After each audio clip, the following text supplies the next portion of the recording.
Fellow Nigerians, today we celebrate democracy and the enduring Nigerian spirit.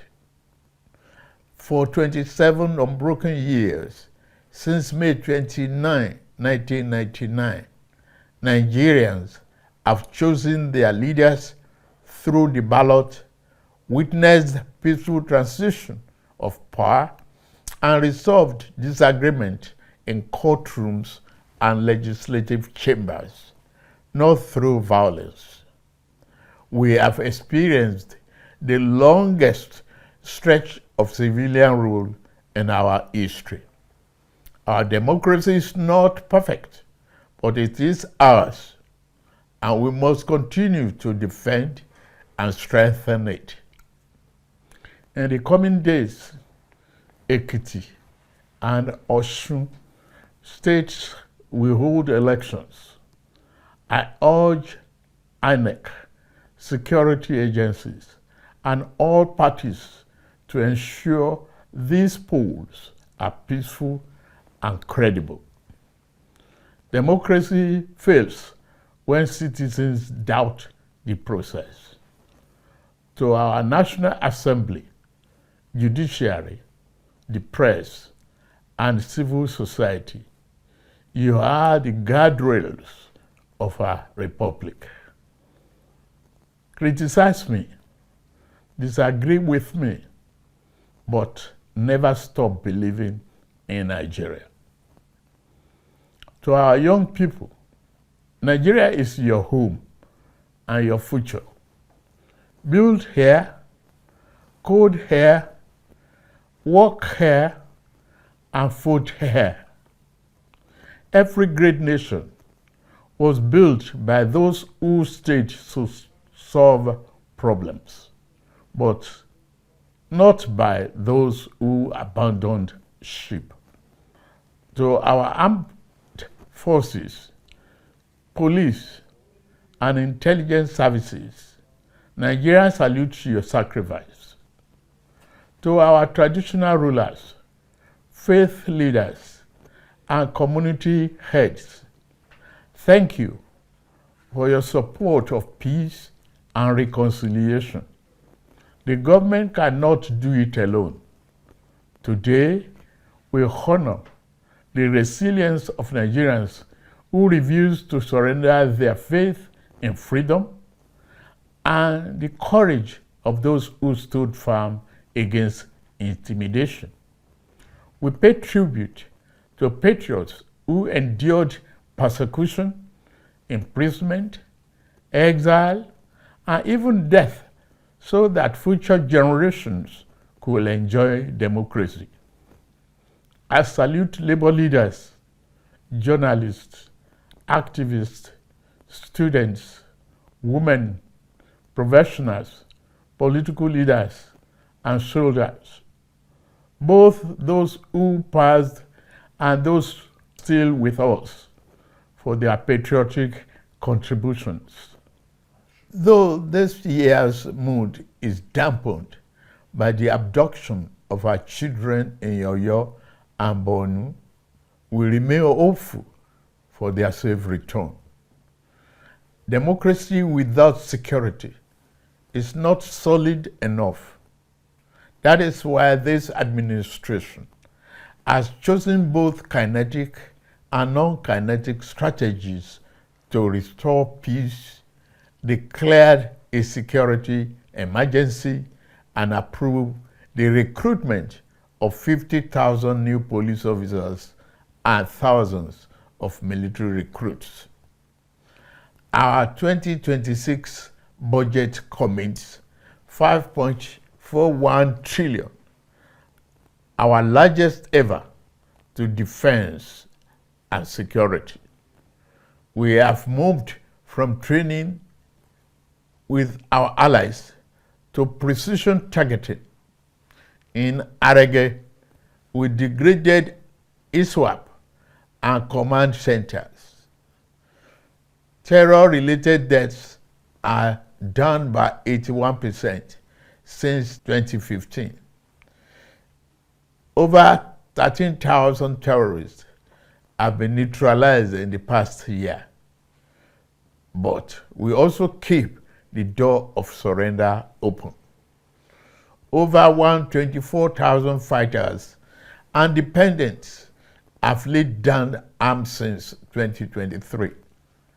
Through Operation Safe Corridor, we turn our former enemies into citizens because every life saved is a victory for democracy. To bandits, kidnappers, and sponsors of terror, surrender or face the full force of the Nigerian state. These windows of surrender will not remain open forever. No mercy will be shown to those who trade in blood of Nigerians. At a time like this, let us not assign blames or point fingers. Crime has no ethnicity. We must stand united and be assured that the enemies of our nation shall soon be history. We will triumph over terror and continue to build a more prosperous nation. June 12 occupies a sacred place in our national memory. It represents more than an election. It is a defining chapter in our history. We remember Chief MKO Abiola, who won a pan-Nigerian mandate transcending ethnicity and religion. We remember Alhaja Kudirat Abiola. We also remember Chief Ganifa Emi, Chief Bola Ige, Chief Alfred Rwani, and Pa Abraham Adesoya, Chief Anthony Enahoro, Alhaji Balarabe Musa, Commodore Dan Suleiman, Beko Ransom Kuti, Franco Kori, Arthur Nwanko, Chima Obani, Shehu Musa Yar'Adua, and the many other heroes and heroines of democracy whose sacrifices helped secure the freedom we enjoy today. As beneficiaries of their struggle, we have a duty to strengthen and deepen the democratic institutions for which they fought. The greatest tribute we can pay is to build a Nigeria where freedom is protected, justice is upheld, opportunity is expanded, and government is accountable. June 12, 1993, revealed the possibility of a true Nigerian nation. The heroes of June 12 secured political freedom. Our challenge is to secure economic freedom. Democracy must be felt in the quality of people's lives, in opportunities for youth, in prosperous farmers, successful entrepreneurs, and the dignity of our workers. The reforms we are undertaking were not chosen for ease, but for necessity. 3 years ago, our public finances were under severe strain. Investment was discouraged, and economic uncertainty threatened our future. We chose to act, embracing reforms to advance Nigerians' economic freedom.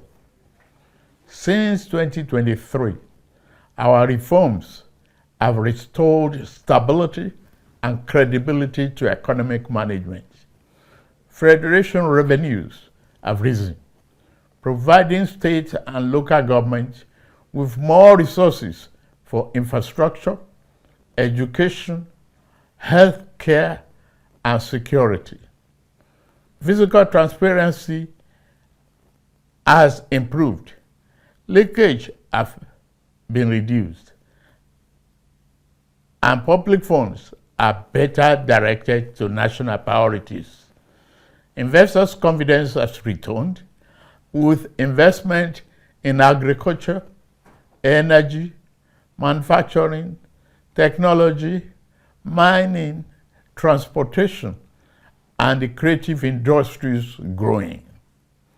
Domestic refinery capacity has increased, strengthening energy security and reducing our reliance on imported petroleum products.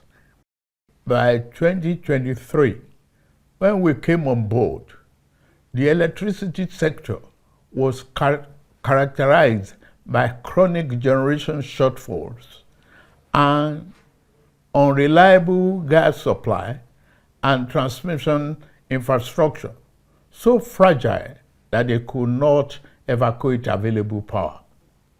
Distribution companies were burdened by massive losses and a metering deficit of over 4 million. Worst of all, the value chain was drowning in legacy debt. The result was a sector that generated less than 13,500 megawatts installed capacity, a sector that transmitted less than it generated, distributed less than it transmitted, and collected revenue far below what it needed to sustain itself. To address the problem besetting the sector, I signed the Electricity Act, which grants state authority to generate, transmit, and distribute power. The Presidential Power Sector Task Force is working hard to reduce the metering deficit. It has also been authorized to raise 4 trillion bond to settle verified legacy debts. Rural Electrification Agency, supported by the World Bank and the African Development Bank, has deployed off-grid and mini-grid power to underserved communities, universities, markets, and hospitals. Electricity is a democratic dividend we owe every Nigerian. We intend to deliver it. Across the country, infrastructure projects are connecting producers to markets and creating opportunities for the enterprise and employment. The National Agricultural Development Fund is deploying 10,000 tractors over 5 years. Over 1,000 SME have been certified for export. Non-export grew by 21% last year. Yet, many Nigerians still face economic hardship. We remain focused on reducing inflation, expanding food production, creating jobs, improving living standards, rebuilding confidence in our economy, and creating conditions for sustainable prosperity. We are moving from uncertainty to stability. The next phase is about accelerating growth and ensuring the benefits are felt in every home, every community, and every region. We believe that democracy must be felt in the pocket, recognizing that democracy is undermined when people do not feel its impact. My administration has sought financial autonomy for our 774 local councils. A fundamental challenge to our nation's advancement has been ineffective local government administration. The insecurity we are addressing is partly due to the collapse of grassroots governance. The renewed hope agenda is about ensuring that all Nigerians benefit from governance. Every generation has a defining responsibility. The generation of our founding fathers secured independence. The generation of June 12 secured democracy. Our generation must secure prosperity. Let us move forward together, rejecting division, cynicism, and despair, embracing unity, hope, and confidence.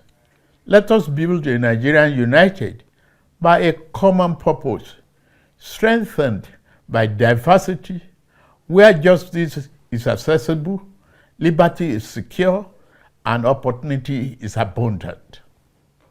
Among the architects of modern democratic Nigeria, we honor General Shehu Musa Yar'Adua for his vision of national partnership.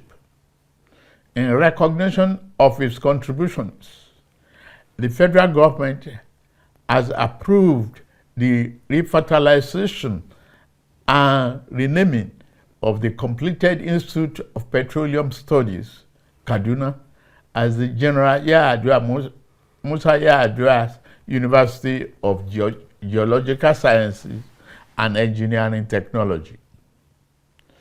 I'm also pleased to announce the national awards to the following Nigerians who suffered persecution, endured indignity, exile, incarceration, and at times solitary confinement, so that we have democracy today.